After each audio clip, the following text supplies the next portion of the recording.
call the member for Gavin. Thank you, Mr Deputy Speaker. And I rise today to talk about the incredible success of the 2018 Commonwealth Games that was held in my hometown just over 2 weeks ago. Our Aussie athletes certainly did us proud, taking home 60 gold medals, 59 silver medals and 59 bronze medals. And the passion and excitement of Australian and Commonwealth spectators was in full force, with more than 1.2 million tickets sold and a total of 1.5 billion people turning in from across the globe. But, Mr Deputy Speaker, for me it was the people behind these numbers that made the Commonwealth Games truly special. These Games would not have been possible without the dedication, professionalism and enthusiasm from our volunteers, who were so appropriately named Games Shapers. At every event I went to, I was greeted by friendly, smiling faces, many of whom had travelled far and wide to be a part of the action.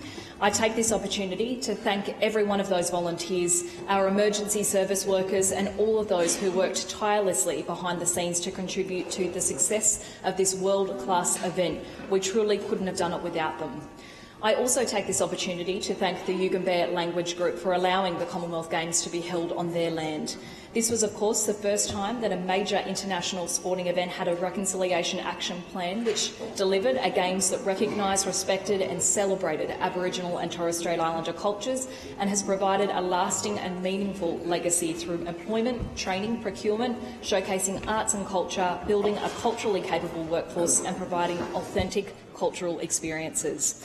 But, Mr Deputy Speaker, for me, the proudest moment was seeing packed stadiums cheer on our para-athletes. In the words of the legendary Kurt Fearnley, we are too often marginalised by invisibility.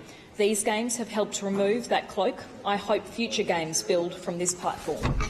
Leaving a more inclusive footprint with the largest ever integrated para-sport program in a major sporting event is no doubt a legacy of the Commonwealth Games, and one that I too hope continues.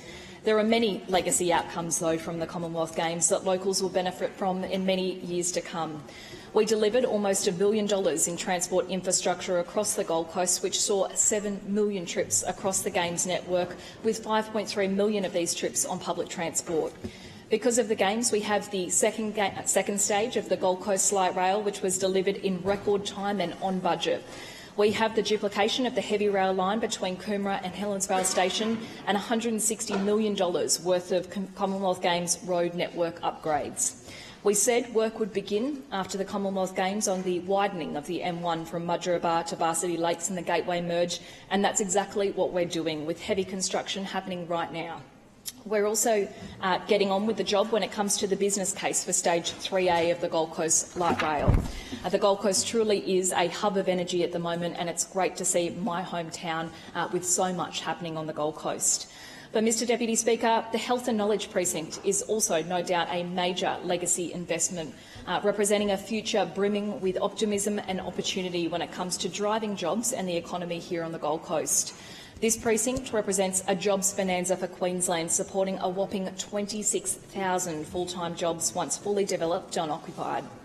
It was only yesterday that I had the great privilege of joining the Minister for Innovation and Tourism Industry Development and Minister for the Commonwealth Games, Kate Jones, at Metricon Stadium, a stadium that was built by both the state and federal Labor government, to announce that Carrara will now have its own drop-in pitch and for the first time ever host international cricket, with Australia set to play its fierce rival, South Africa, in the 2020 international match in November.